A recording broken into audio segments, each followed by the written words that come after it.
encerrar, eu queria comentar com você essa pesquisa que saiu ontem, Fernando, a Ideia Exame, que traz, então, ali a corrida presidencial. A gente tem as telas, tá aí, olha, primeiro turno, pesquisa estimulada, foi feita entre 15 e 20 de abril, presencial, inclusive, Lula 42%, Bolsonaro 33%, Ciro pela primeira vez aparece com 2 dígitos, né, 10%, e daí Dória 3%, Tebet 1%, Janones, enfim, daí tem uma porção de candidatos com 1% dos votos.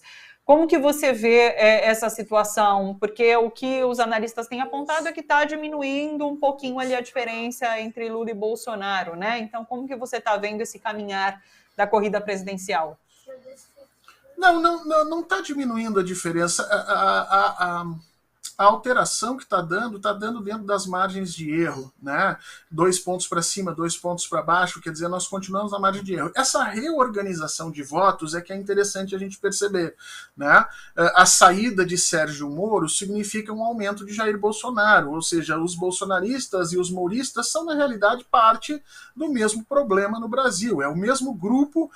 Para os mouristas, apenas Jair Bolsonaro é intragável, exatamente porque tem um cheiro de pobre que eles mouristas não gostam, né? Mas, de fato, no restante da forma de entender o país, medidas a serem tomadas, eles são exatamente a mesma coisa. Então, quando o Sérgio Moro sai da corrida, Bolsonaro tende a aumentar esses votos, mas isso não difere na estratégia de Luiz Inácio Lula da Silva. Lula precisa ter mais do que a soma dos outros candidatos para ganhar no primeiro turno.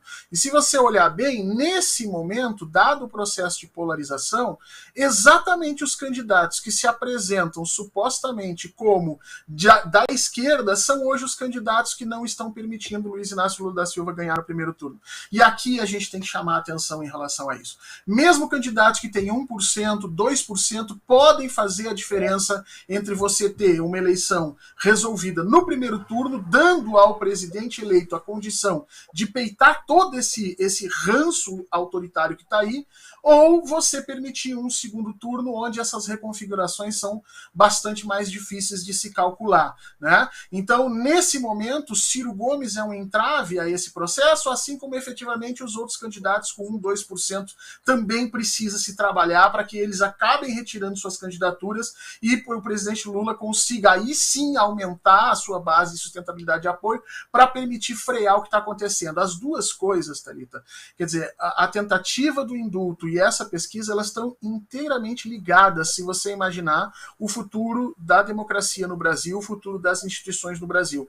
É preciso, nesse momento, ter maturidade para entender o que está acontecendo, e eu peço que os candidatos que estão colocados nesse processo entendam o papel que eles estão jogando aqui e o risco que está sendo, que a gente está correndo de efetivamente voltarmos a viver sob a tutela autocrática sem qualquer tipo de discussão ou qualquer tipo de oposição institucional no Brasil. É importante a gente ser responsável nesse momento. Muita coisa está em jogo em 2022 e não é 1 ou 2% ou um projeto particular de poder que pode, de alguma maneira, se sobrepor a todo esse risco que nós estamos vivendo.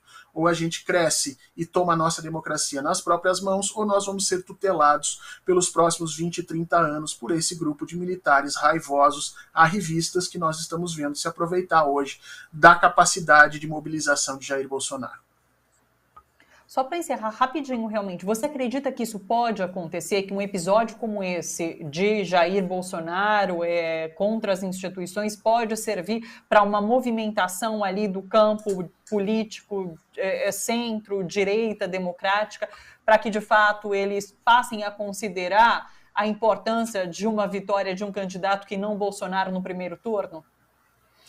Thalita, eu esperava que assim acontecesse, mas infelizmente as nossas elites políticas são por demais obtusas, né, para poder entender o que está acontecendo. Quer dizer, Simone Tebet, João Dória, Eduardo Leite, Janones, essa gente toda não entende efetivamente o que está acontecendo e o que está rolando.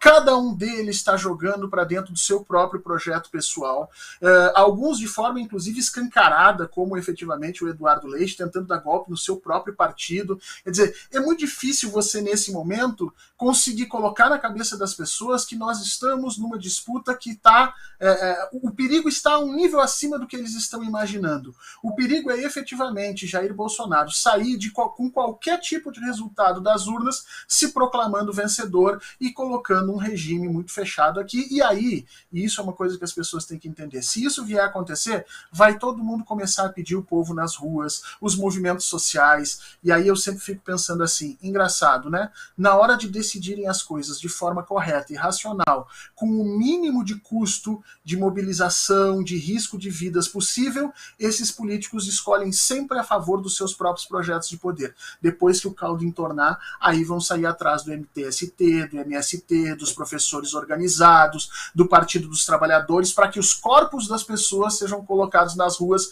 para defender a institucionalidade que esses políticos deixaram deteriorar e se destruir com alguma situação.